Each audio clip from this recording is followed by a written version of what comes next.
Hi friends, രൂപേഷാണ്. കഴിഞ്ഞ ദിവസം G S ടിയുടെ ഒരു റീൽസ് നമ്മൾ ചെയ്തപ്പോൾ ഒരാൾ ചോദിച്ച സംശയമാണ്, ജി എസ് ടി എന്ന് പറയുന്നത് ഡയറക്റ്റ് ടാക്സിലാണോ ഇൻഡയറക്റ്റ് ടാക്സിലാണോ വരുന്നതെന്നൊരു സംശയം.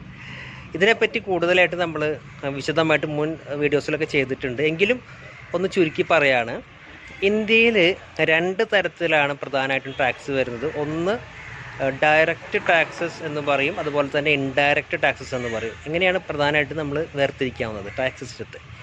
അതിൽ തന്നെ ഡയറക്റ്റ് ടാക്സസ് എന്ന് പറഞ്ഞാൽ, direct taxes are imposed on income and profits.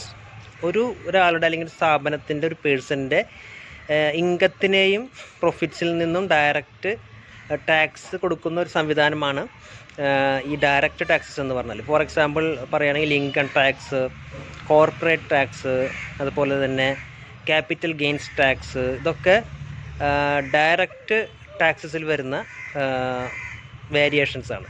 അതേസമയം ഇൻഡയറക്റ്റ് ടാക്സസ് എന്ന് പറഞ്ഞാൽ, indirect taxes are levied on goods and services.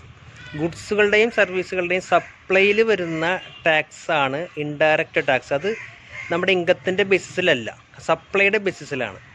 അപ്പോൾ പ്രധാനമായിട്ടും ഇൻഡയറക്റ്റ് ടാക്സസിൽ വരുന്നത് എന്തൊക്കെയാണ്? G S T.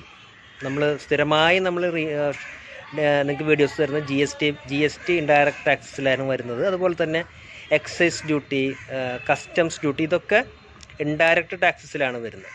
അപ്പം നമ്മൾ മനസ്സിലാക്കുക, രണ്ട് തരത്തിലാണ് ടാക്സ് സിസ്റ്റത്തിൽ, രണ്ട് തരത്തിലാണ് പ്രധാനമായിട്ടുള്ളത്. ഒന്ന് ഡയറക്റ്റ് ടാക്സ്, മറ്റൊന്ന് ഇൻഡയറക്റ്റ് ടാക്സ്. അപ്പോൾ ഇങ്ങനെയുള്ള അപ്ഡേറ്റഡ് ആയിട്ടുള്ളതും അതുപോലെ തന്നെ ബേസിക് ആയിട്ടുള്ള ഇൻഫർമേഷൻസൊക്കെ അവൈലബിൾ ആവണമെങ്കിൽ ക്യാപി ടാക്സ് ഇന്ത്യയുടെ യൂട്യൂബ് ചാനൽ സബ്സ്ക്രൈബ് ചെയ്യുക. Thank you.